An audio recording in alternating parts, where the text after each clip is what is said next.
Welcome to Chapter 0, where today is a fantasy world novel. Comprehensive summary of Fahrenheit for 51 by Ray Bradbury. Overview. Fahrenheit for 51, published in 1953 by American author Ray Bradbury, is a dystopian novel set in an unspecified American city in the future. The title refers to the temperature at which book paper auto-ignites. The story follows Guy Montag, a fireman whose job is not to put out fires but to burn books, which are illegal. Through Montag's awakening, Bradbury explores censorship, conformity, mass media, technology, knowledge, and the human need for authentic connection. The novel is divided into three parts: the hearth and the salamander, the sieve and the sand, and burning bright. This summary covers plot, characters, themes, symbols, and historical context in depth. Part 1: The Hearth and the Salamander. Guy Montag's world. Guy Montag is a 30-year-old fireman who takes pleasure in his work. He wears a black uniform with the number 451 on his helmet, a salamander on his arm, and a phoenix disc on his chest. The salamander was believed to live in fire, and the phoenix symbolizes rebirth through flame. Firemen respond to alarms when neighbors report someone hiding books. They arrive with the mechanical hound, an 8-legged robotic tracker that injects lethal morphine or procaine, and burn the house and books. Montag's society is anti-intellectual. People drive fast, watch parlor walls, floor-to-ceiling interactive televisions, and listen to seashell ear radios constantly. They avoid deep thought, conflict, and unhappiness. Books are banned because they contain contradictory ideas that make people upset and question things. The official line, taught in school, is that firemen always burn books for the public good. History has been rewritten. Clarisse McClellan. One evening walking home, Montag meets his 17-year-old neighbor Clarisse McClellan. She is unlike anyone he knows, curious, observant, and unafraid of silence. She asks, "Are you happy?" and tells him about dandelions, rain, and moonlight. She notes he doesn't think about what she says. Clarisse's family is considered antisocial because they talk, walk, and don't drive fast. She tells Montag that firemen once put out fires, not start them. He denies it, but is unsettled.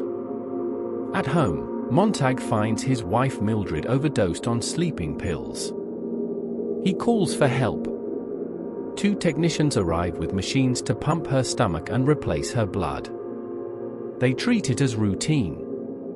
The next morning Mildred doesn't remember and acts as if nothing happened. She spends her days in the parlor with her family, the people on the 3 TV walls. She wants a 4th wall installed. Doubt begins. Montag keeps meeting Clarisse. She disappears after a week. He learns she was hit by a car and died. Her family moved away. At work, the firemen play cards.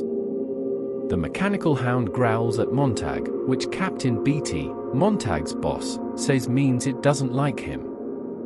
Beatty is well-read and cunning. He seems to suspect Montag. At the next alarm, they arrive at an old woman's house. She refuses to leave her books. She quotes Hugh Latimer, "We shall this day light such a candle, by God's grace, in England, as I trust shall never be put out." She lights a match herself and burns with her books. Montag secretly takes a book from her house. He is shaken. That night he asks Mildred if she knows about the woman. Mildred is focused on her TV relatives. Montag becomes ill and stays home. Beatty visits. In a key monologue, Beatty explains how books became banned. It wasn't the government at first. Technology, mass media, and minority pressure groups led to simplification. Books were condensed, then cut, then eliminated to avoid offending anyone. Cram them full of non-combustible data, chock them so damned full of facts they feel stuffed, but absolutely brilliant with information. Then they'll feel their thinking, they'll get a sense of motion without moving. Firemen were created to enforce happiness. Beatty hints he knows Montag took a book and gives him 24 hours to burn it himself. Part 2, The Sieve and the Sand. Montag's rebellion. After Beatty leaves, Montag shows Mildred a cache of 0 books he has hidden behind the ventilator. She panics and tries to burn them. He stops her. He remembers meeting a retired English professor, Faber, a year ago in a park. Faber had a book of poetry. Montag decides to find him. On the subway, Montag tries to read the Bible he took. An ad for Denham's dentifrice plays loudly. The noise and speed of the train make it impossible to concentrate. He recalls a childhood memory, trying to fill a sieve with sand at the beach. His cousin said he'd give him a dime if he did it. The faster he poured, the more sand ran through. This becomes his metaphor for trying to retain knowledge in his society. Faber. Montag visits Faber. At first Faber is terrified, thinking Montag will arrest him. Montag tears pages from the Bible to force Faber to help. Faber agrees. He explains that books themselves aren't what Montag needs. He needs the quality of information, the leisure to digest it, and the right to carry out actions based on what we learn from the interaction of the first two. Faber gives Montag a small green bullet, a two-way seashell radio, to communicate and guide him. Faber will stay home and direct Montag. Their plan: plant books in firemen's houses to discredit the profession and wait for war, which seems imminent, to crack society open. Faber quotes the Book of Job and says, "It's not books you need, it's some of the things that once were in books." The parlor women. Montag returns home. Mildred has friends Mrs. Phelps and Mrs. Bowles over to watch the parlor. They discuss their families with chilling detachment. Mrs. Phelps says her husband will be back from war next week, but if he dies, she won't cry. Mrs. Bowles had children by cesarean because she didn't want the pain, and she sends them to school to get rid of them. Disgusted, Montag turns off the walls and reads Dover Beach by Matthew Arnold to them. Mrs. Phelps weeps. Mrs. Bowles calls Montag a maniac and says books are horrible. They leave. Mildred goes to the bedroom. Montag finds her packing. She's burning his books. Faber tells him via the earpiece to go to work and deal with Beatty. On the way, Montag hides books in bushes at his house. The trap. At the firehouse, Beatty mocks Montag with quotes from many books to show the contradictions in literature. He says, "What traitors books can be." The alarm sounds. They ride the fire engine to Montag's own house. Mildred drives away in a taxi. Beatty forces Montag to burn his house and books himself. Beatty discovers the earpiece and threatens to trace Faber. Beatty hits Montag and keeps quoting, provoking him. Montag turns the flamethrower on Beatty and burns him alive. The mechanical hound attacks. Montag destroys it with fire, but its needle stabs his leg before it dies. He escapes. The police launch a manhunt. Helicopters broadcast it live. To create a satisfying ending for the viewers, they will find a scapegoat if they can't catch Montag. Part 3, Burning Bright. Flight. Montag's leg is numb. He hears Faber on the earpiece telling him to head for the river and follow the old railroad tracks to find the book people, exiled intellectuals. Montag plants books in another fireman's house to misdirect them. He reaches Faber's house. Faber tells him to wash to remove his scent, gives him clothes, and says he's going to St. Louis to meet a retired printer. Faber will take a bus. Montag heads to the river. He drifts downstream, washing away his scent. The hound loses his trail. On TV, the chase ends when police select a random pedestrian, announce he is Montag, and kill him on camera. The public is satisfied. The book people. Following the tracks, Montag meets a group of men led by Granger, a former author. Each person has memorized a book to preserve it. They introduce themselves, Plato's Republic, Walden, Gulliver's Travels, etc. They are part of a network across the country. Their plan is to wait for the civilization to collapse, then share the books orally and help rebuild. Granger says, "We're going to go on the road. And someday, some year, the books can be written again."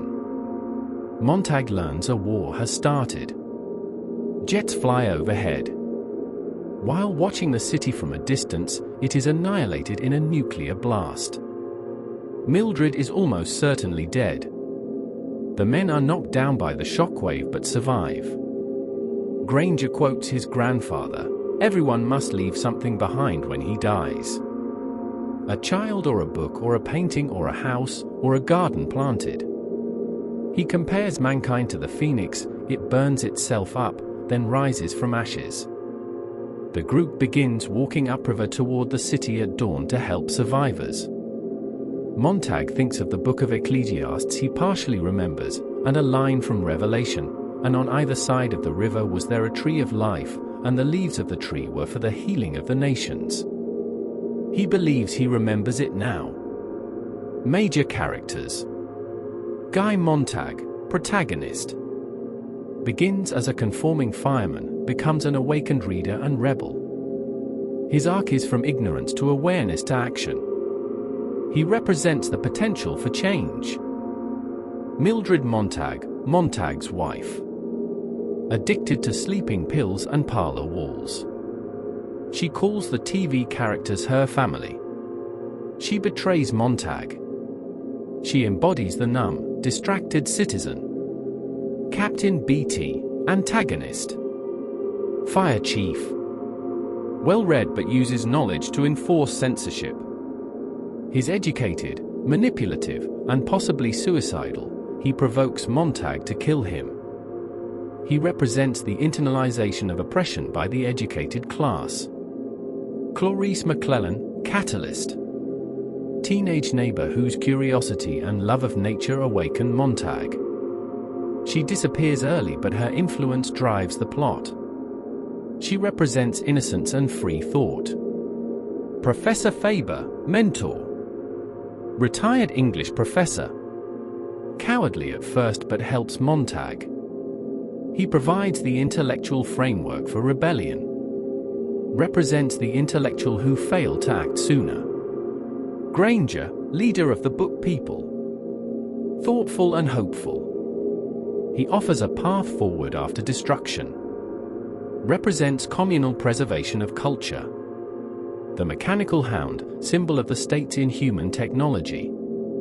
Hunts nonconformists. It doesn't think, it only follows programming.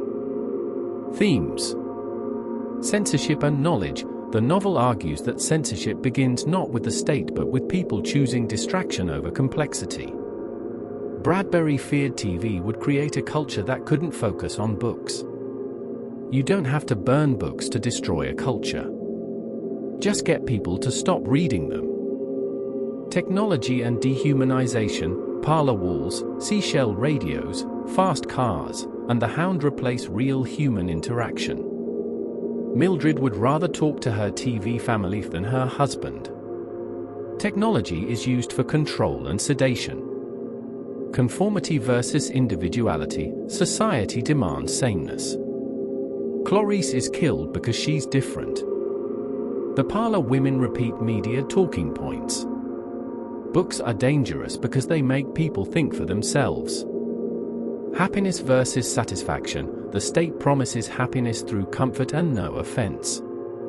But it's shallow. Montag realizes he isn't happy. Real satisfaction comes from engagement, even if it includes pain. War and rebirth. The novel ends with the city destroyed by war, the consequence of a culture that refuses to think. Yet the book people offer hope of rebirth, like the phoenix on Montag's uniform. Symbols. Fire destroys but also provides warmth and light. Montag starts by loving destructive fire, ends by seeing fire's life-giving potential for the campfire. The salamander and phoenix. The salamander survives fire, firemen believe they're immune. The phoenix burns and is reborn, symbolizes civilization's cycle and Montag's transformation. The hearth, traditional symbol of home and family. The novel's first section is the hearth and the salamander, contrasting true domestic connection with the fireman's destructive hearth. The sieve and the sand represents Montag's struggle to retain knowledge in a distracting world. The river, baptism and transition. Montag's escape through water cleanses him and marks his rebirth. Books stand for quality, depth, and the full record of human thought, not just data, but contradictory ideas that force thinking. Mirrors, Faber says books are mirrors. They let us see ourselves. TV parlor walls are not mirrors, they're echo chambers. Historical context and Bradbury's intent. Bradbury wrote Fahrenheit for 51 during the McCarthy era, when censorship and blacklisting were common. He was also responding to the rise of television, which he felt reduced attention spans. He was influenced by the Nazi book burnings and the Soviet Union's suppression of writers. In 1950, the story began as a short novella, The Fireman. Bradbury expanded it into Fahrenheit for 51 in 1953. He wrote it in the basement of UCLA's library on a coin-operated typewriter. Bradbury insisted the book isn't just about government censorship. In later years he said, it's about people being turned into morons by TV. The real threat is self-censorship, people giving up books willingly for easier entertainment. Literary style. Bradbury uses poetic, metaphor-heavy prose. He fills the book with sensory detail, the smell of kerosene, the hum of the hound, the roar of jets. His style is lyrical but urgent. He uses symbols and motifs extensively. Dialogue often carries philosophical weight, especially Beatty's speeches and Faber's explanations. Ending interpretation. The ending is ambiguous but hopeful. The city is destroyed, suggesting total collapse was necessary for renewal. The book people walking toward the ruins implies that preserving knowledge matters most after catastrophe. Montag's remembering of biblical verses suggests moral and cultural rebuilding. The phoenix metaphor closes the novel, mankind can rise again, hopefully wiser. Fahrenheit 451 remains relevant as a warning about distraction, polarization, and the loss of deep reading. Bradbury's message, protecting freedom, means actively choosing to engage with difficult ideas, not just avoiding offense. The cost of not thinking is a society that burns itself.